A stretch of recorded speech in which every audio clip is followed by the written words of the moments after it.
Qual o limite do humano? O que nos circunscreve, nos restringe?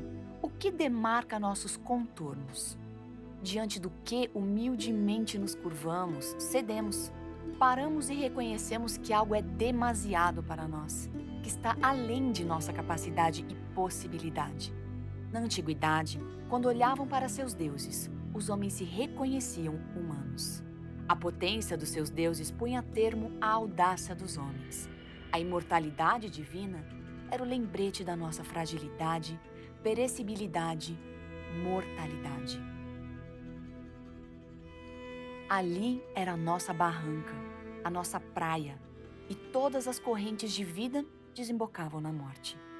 Mas ao projetarem nos deuses traços humanos, imaginando-os à sua imagem e semelhança, os homens talvez passaram a caminhar sobre a miragem dos atributos divinos. E com o passar do tempo e o avanço da técnica, tomaram para si as prerrogativas dos deuses.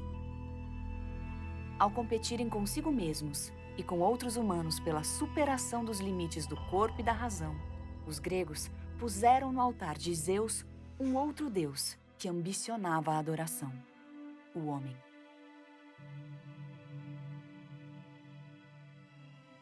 Olímpia deu a Zeus um templo e uma imensa estátua, mas o maioral do panteão grego era homenageado também através da superação humana nos esportes e nas artes. Esta era talvez a única cidade do mundo antigo onde deuses e homens eram cultuados. A competição, que para os gregos era a maneira de atingir a excelência, nasceu nessa pequena cidade e acabou por percorrer o mundo, carregando aceso o ideal de que vencer é preciso. E a cada vitória, quer fosse nos estádios ou na academia, talvez transmitisse a ideia de que era sim possível ser mais que humano.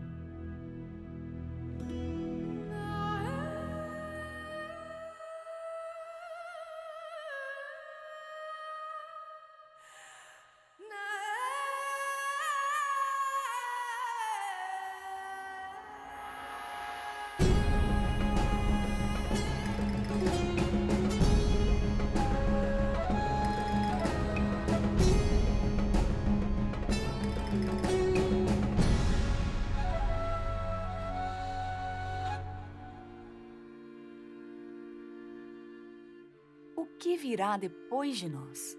Qual o próximo passo do humano em direção ao pós? Como será a nossa escalada no terreno do desconhecido? Será que somos uma espécie fadada à extinção? Será que seremos capazes de prolongar a vida, de driblar a morte? Será que de nossas mãos surgirão seres imortais? Vivemos num tempo de impaciência, num mundo que derruba barreiras e tem como valor a afronta à regra e ao limite. Ultrapassá-los é um troféu, é uma motivação. Movida pela curiosidade, o descontentamento e a insaciedade humana, ciência e tecnologia se movem velozmente para alimentar nosso delírio de poder, nosso sonho de progresso.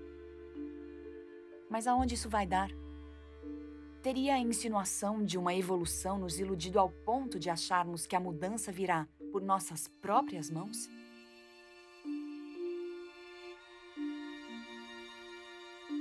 O pós-humano é uma concepção do humano que tenta se desvencilhar de ideias essencialistas a respeito do ser humano.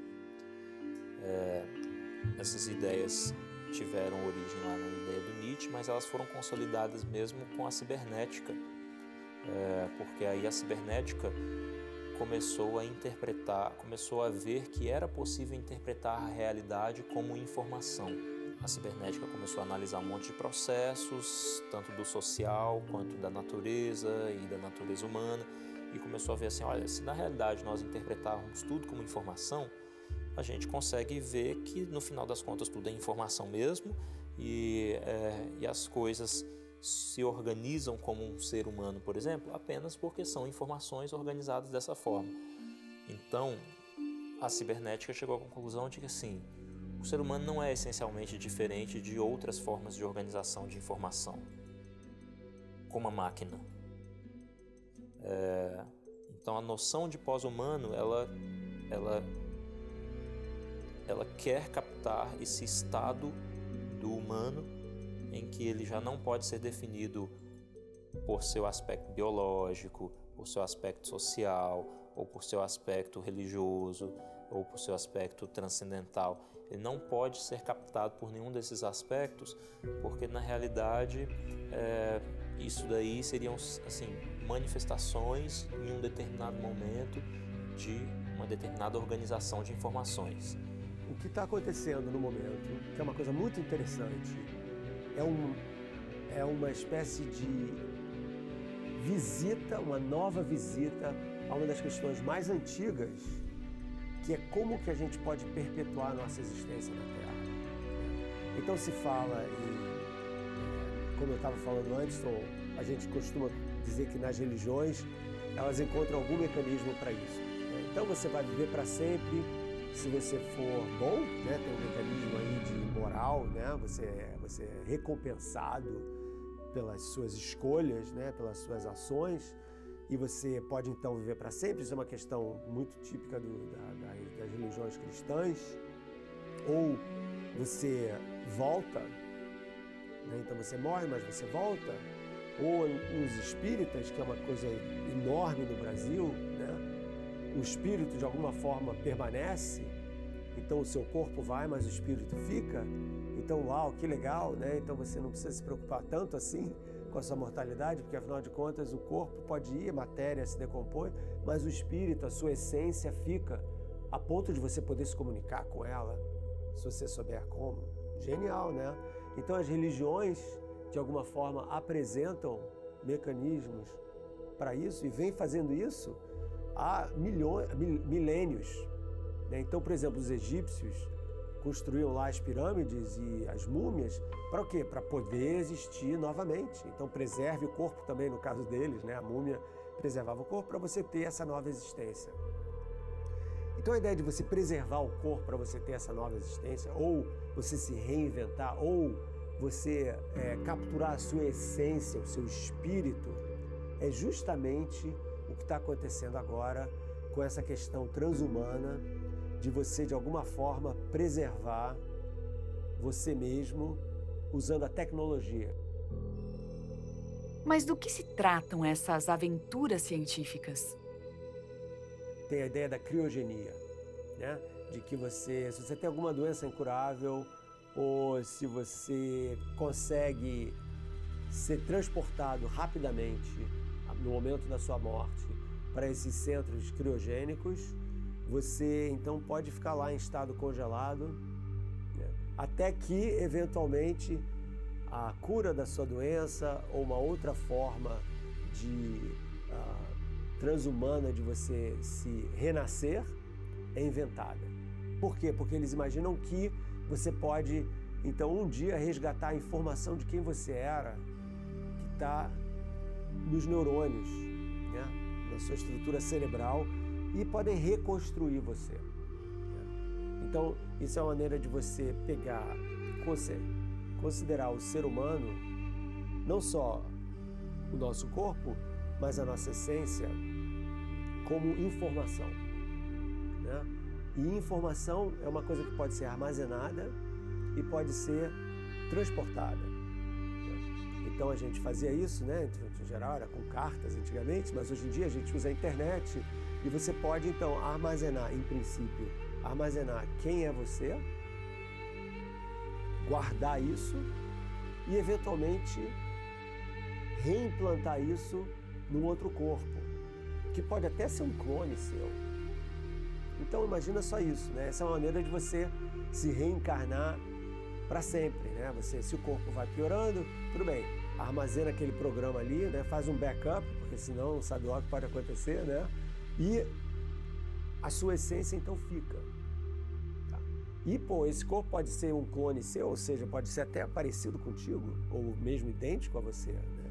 Então essa é uma maneira que as pessoas acham que vão poder viver para sempre. A ideia é controlar absolutamente tudo. Então você faz um clone do ser humano, igualzinho, ele é igualzinho. E eles vão ser diferentes. E aí vai provar porque a Idade Média ficou discutindo e que a modernidade diz, isso aí é discussão medieval. A alma existe. Cada um vai ser de um jeito. Agora, a não ser que o Admirável Mundo Novo aconteça e você vai fazer raças intelectuais, o menos inteligente, um pouquinho mais inteligente, etc, etc.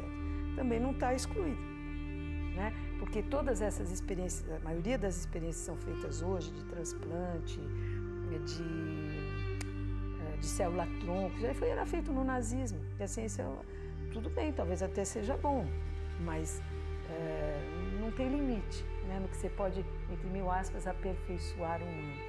O que é esse aperfeiçoar? É a sensibilidade ou é o comportamento técnico? É o pensamento de computador? O que é esse humano performante? Ele vai ser um maquínico? Né? Porque a máquina funciona, o homem não funciona como a máquina. Né? Então vai ser uma luta entre o homem e a máquina.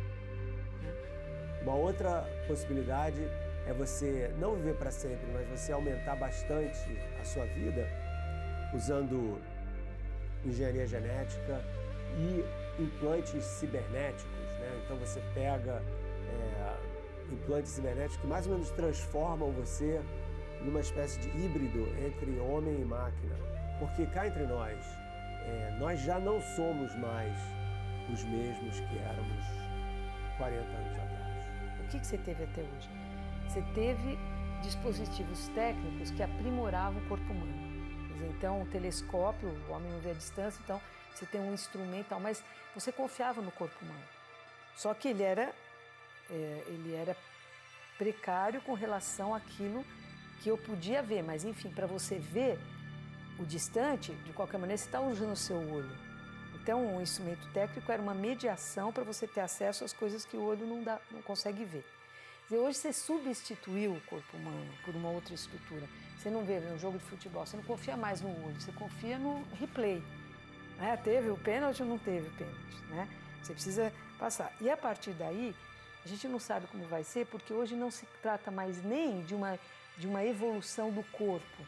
As transformações do corpo que vai se inteirando com a máquina, que ainda precisa do corpo vitalista e do corpo hedonista.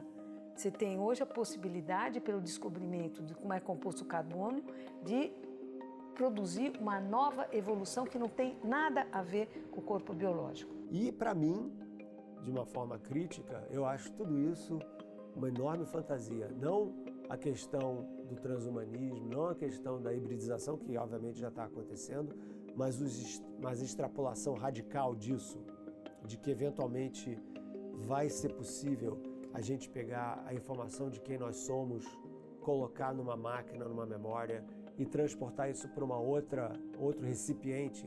Pode ser um computador. As pessoas falam que a grande transição vai ser quando nós nos liberarmos do corpo e virarmos apenas informação transportável de computador para computador. Ou seja, o espírito versão tecnológica. Quando a gente pensa o ser humano como informação, primeiro a gente consegue pensar várias coisas do ser humano de forma muito mais previsíveis do que de qualquer outra forma que a gente já experimentou na história da humanidade. Então, o comportamento do ser humano nunca foi tão previsível quanto hoje. Isso se revela, por exemplo, no êxito, no sucesso de algoritmos. Prever os nossos desejos de compra, né, os algoritmos que os sites apresentam, que quase sempre batem, de fato, com as nossas expectativas. Algoritmos de redes sociais oferecendo-nos conteúdos, que são conteúdos que a gente realmente teria mais interesse de ver. Então, veja, isso é por uma previsibilidade. Quando a gente trata o ser humano como informação, a gente tem uma previsibilidade maior. Ao mesmo tempo, a gente pode se perguntar se essa previsibilidade vem de uma característica inata do ser humano ou se o ser humano está sendo cada vez mais previsível em função de padrões sociais específicos, né? Tenta pensar mais da segunda forma.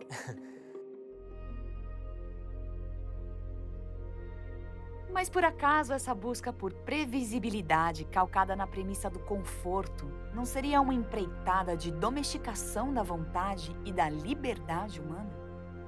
Será que a manufatura de algoritmos do humano não traria o fim do mistério, da descoberta, dos momentos de maravilhamento e experiências intangíveis?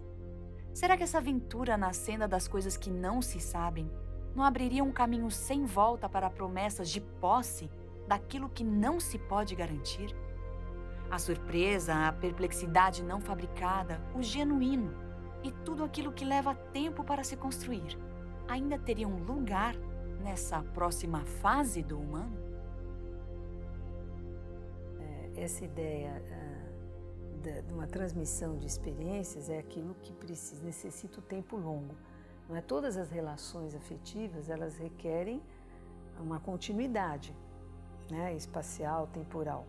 Então, a relação entre pais e filhos, a relação entre professor e aluno, a relação amorosa, a relação de amizade, a relação de trabalho. Como todas essas formas de pertencimento desapareceram, as famílias são implodidas. E a forma que o capitalismo tecnológico assume hoje, ele precisa das desfunções da família. Quer dizer, ele precisa de uma família dispersa e não mais de uma família, não é? Por quê? Precisa mudar toda hora, porque você não tem mais o trabalho longo da vida. Quer dizer, o que é um trabalho longo? Não é você manter o mesmo trabalho até o fim dos seus dias. Era se apropriar de um repertório cultural, de um repertório de habilidades que permitiriam, ao longo da vida, você mudar de até ser autodidata. Quer dizer, hoje você não tem mais essa possibilidade. Quer dizer, que as pessoas não têm mais um trabalho fixo, cada 3 meses elas mudam de trabalho, isso não tem criatividade nenhuma.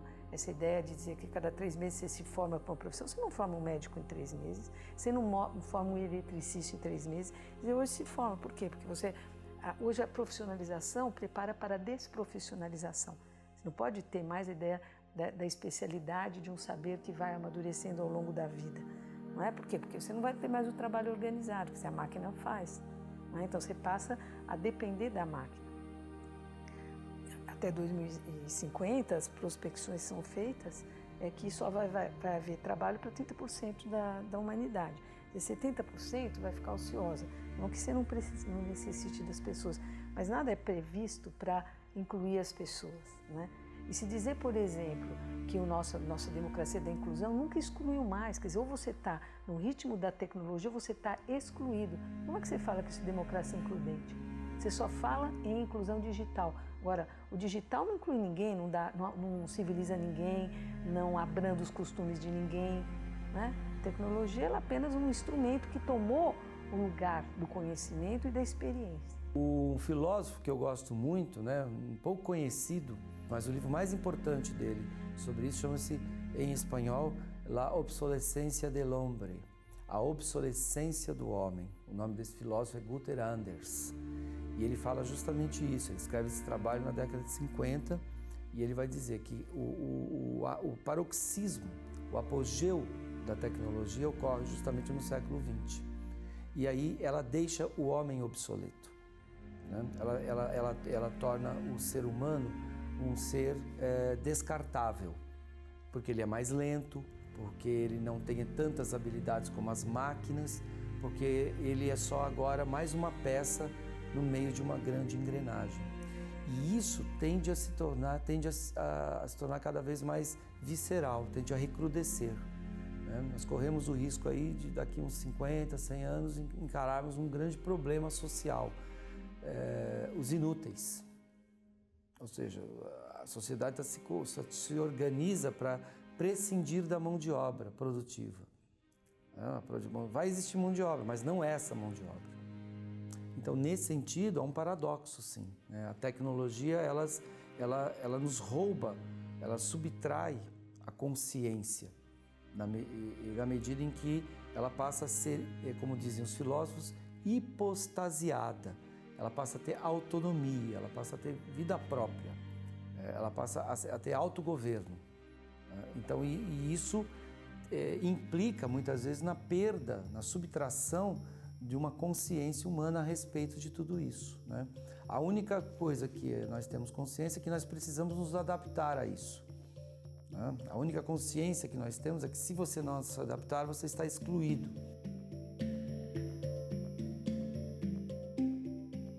A cada segundo, milhões de humanos alimentam um voraz sistema de informação, rendendo gratuitamente o conhecimento de si em nome do direito de se expressar.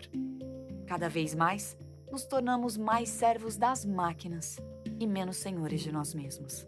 Mas aonde deságua o rio que batiza o humano como informação?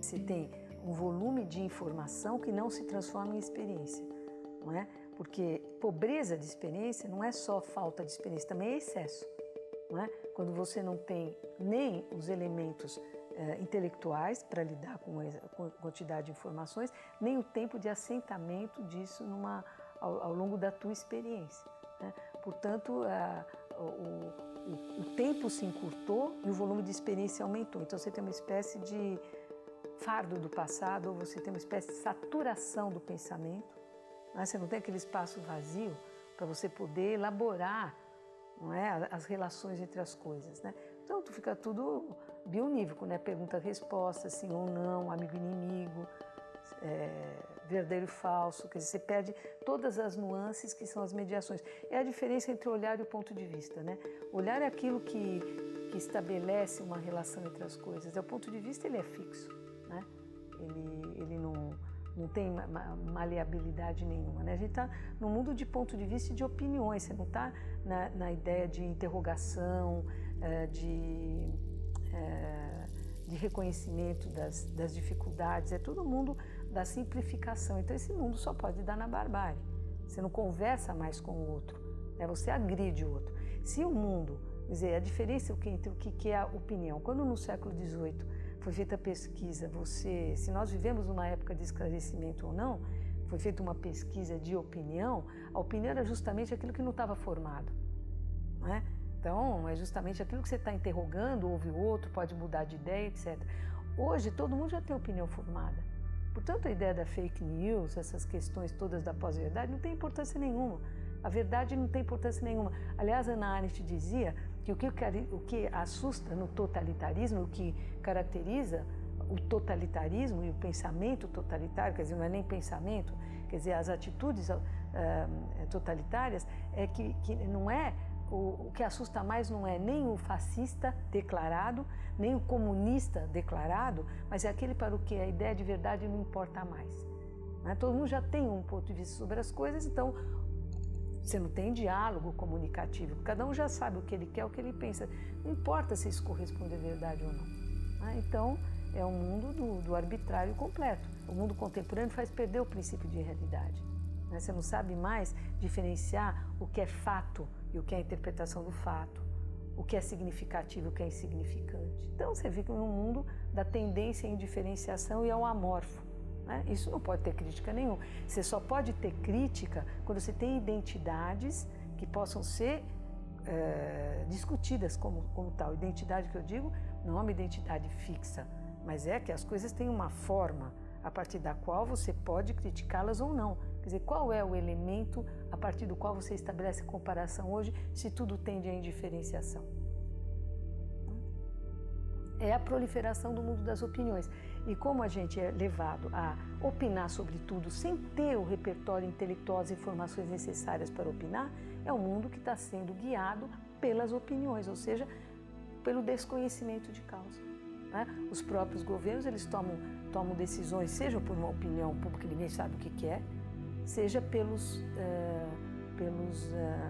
programas de algoritmos de computador. Quer dizer, então como é que eu faço para gerir uma população, como é que eu faço para resolver um problema de transferência de tecnologia, tudo é feito por programa de computador. Quer dizer, o homem não conta mais nada, ele tem que se adaptar à máquina e não a máquina ao homem, porque isso tem uma inversão total, né? Não é a tecnologia que foi feita pelo homem, o homem está servindo a tecnologia.